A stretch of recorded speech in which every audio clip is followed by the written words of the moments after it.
नागिन परी की जादुई फूल। नागिन राज्य में बहुत सारे नाग नागिन एक साथ मिलजुल कर रह रहे थे। वहाँ पर सुनीता नाम की एक नागिन रहती थी। सुनीता नागिन बहुत ही ज्यादा शक्तिशाली नागिन थी और वह अपने रंग रूप को लेकर हमेशा बहुत ज्यादा चिंता करती थी। सुनीता नागिन की एक बेटी थी, लेकिन वह उसकी असली बेटी नहीं थी। सुनीता नागिन अपनी सौतेली बेटी से घर का सारा काम करवाती थी। उस सौतेली बेटी का नाम था राखी। राखी अपनी सौतेली माँ सुनीता नागिन से बहुत ज्यादा डरती थी। सुनीता नागिन के पास इतनी जादुई शक्ति थी कि नागलोक में हर कोई उससे डरती थी। एक दिन सुनीता नागिन अपनी सौतेली बेटी को बुलाकर बोलती है, कहाँ मर गई? जल्दी से इधर आ। अपनी सौतेली माँ की बात सुनकर दौड़ के राखी उनके पास जाती है। जी माँ, बताइए आपको मुझसे क्या काम है? सुन, मैं आज घर वापस नहीं आऊंगी, इसीलिए घर का सारा काम करके रख देना। और हाँ, कल जब मैं घर आऊंगी तो मेरे लिए 16 तरीके की पकवान बनाकर रखना। इसके अलावा मुझे और कुछ नहीं सुनना है। और हाँ, घर का अगर कोई भी काम रह जाएगा तो तेरी खबर है, मैं तुझे बहुत बड़ी सजा दूंगी। इतना कहकर सुनीता नागिन घर से चली जाती है। सुनीता नागिन हर महीने 2-3 दिन के लिए घर से बाहर जाती थी। कहाँ जाती थी इस बारे में किसी को कुछ नहीं पता थी। राखी भी कुछ नहीं जानती थी। राखी अपनी सौतेली माँ के डर से घर का सारा काम करने लगती है। ऐसे ही एक दिन बीत जाते हैं। एक दिन बाद राखी की सौतेली माँ सुनीता नागिन थकी हारी घर वापस आती है। अपनी माँ को ऐसी हालत में देखकर राखी को चिंता होती है। राखी अपनी सौतेली माँ के पास जाती है और बोलती है, माँ, अब तो बहुत ज्यादा बीमार लग रही है। ये एक दिन में आपने क्या किया? आइए, मैं आपको खाना खिलाती हूँ। सुनीता नागिन राखी नागिन की ऐसी बातें सुनकर गुस्सा हो जाती है। ज्यादा बात मत कर तू। और तुझे किसने कहा कि तू मुझसे सवाल पूछ सकती है? अब निकल यहाँ से। मैं अभी सोना चाहती हूँ, थोड़ी देर के लिए, उसके बाद खाना खाऊंगी। सुनीता नागिन सो जाती है। ऐसे ही दिन बीतने लगते हैं। सुनीता नागिन अपनी सौतेली बेटी राखी नागिन को बिल्कुल भी प्यार नहीं करती थी। हमेशा सिर्फ उससे काम ही करवाती थी और छोटी छोटी गलती के लिए बहुत बड़ी बड़ी सजा देती थी। ऐसे ही दिन बीतने लगते हैं। एक दिन सुनीता नागिन अपने आप को आईने में देख रही थी। तभी वह देखती है उसके चेहरे में बहुत ज्यादा झुर्रियां आ चुकी है और वह देखने में बुरी लग रही है। अरे, मैं देखने में इतनी बुरी कैसे लग सकती हूँ? मैंने तो इतने मेहनत से जादू करके अपना उम्र छुपाया है, लेकिन फिर भी मेरा बुढ़ापा बाहर आ ही रहा है। मुझे इस बार कुछ और करना पड़ेगा। हर महीने 2 दिन के लिए मैं बाहर जाती हूँ, लेकिन ये छोटी मोटी जादू से कम नहीं होगी। सुनीता नागिन बहुत घबरा जाती है।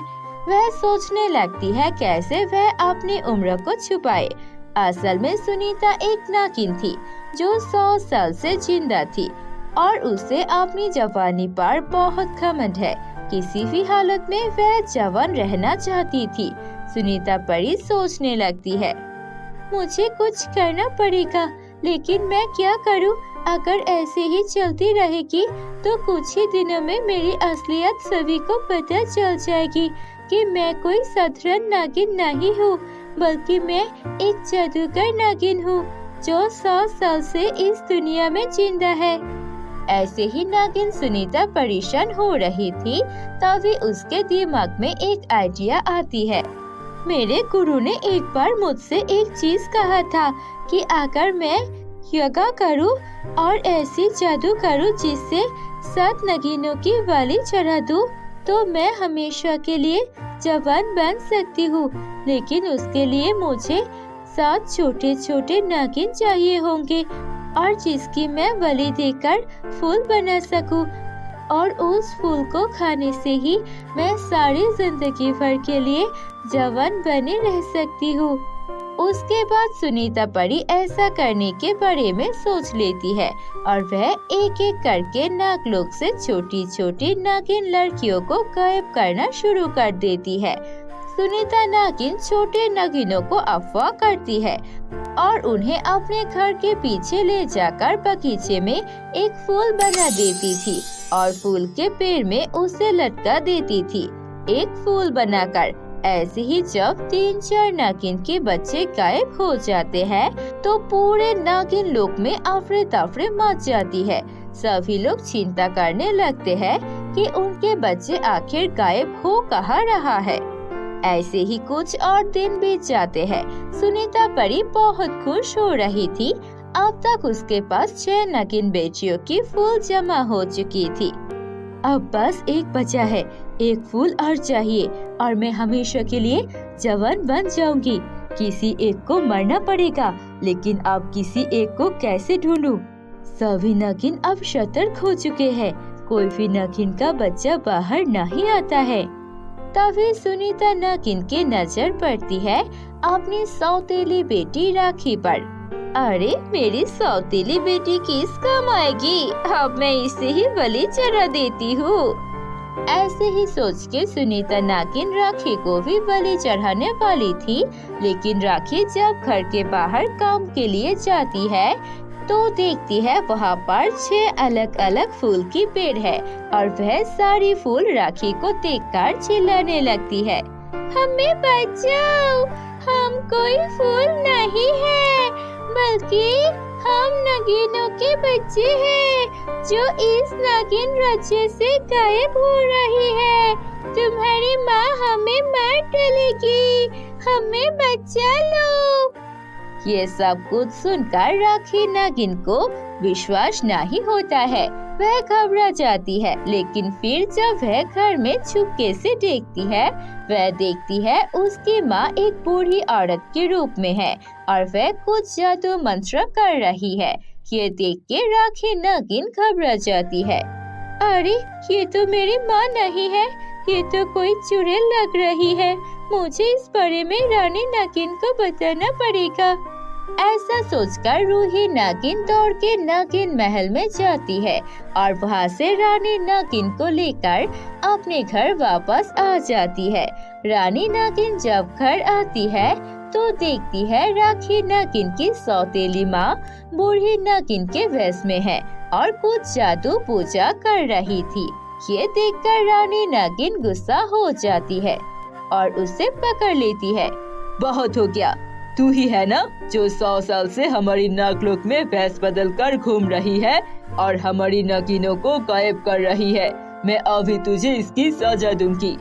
इतना कहकर रानी नागिन उस बूढ़ी नागिन को बंदी बना लेती है और नागिन लोग की जेल में डाल देती है। तुम्हारा बहुत बहुत शुक्रिया राखी, तुमने अपनी सौतेली माँ के बारे में सच्चाई हम सबको बता दी। इससे हम सभी को बहुत मदद मिली है। घर के पीछे और 6 नागिन है, उन्हें भी बचाना चाहिए। उसके बाद रानी नागिन घर के पीछे जाती है और जादू मंत्र करके सभी फूल को फिर से नागिन के बच्चे में बदल देती है। इतने दिनों बाद अपनी बच्ची नागिन को अपने पास पाकर सारे नागलोक के नागिन खुश हो जाते हैं और फिर उस नागलोक में और कोई दुख नहीं रहती है। राखी नागिन के जिंदगी में भी सौतेली माँ का कोई अत्याचार नहीं रहता है और सभी नागलोक की नाग नागिन मिलकर हंसी खुशी से अपना जिंदगी बिताते हैं।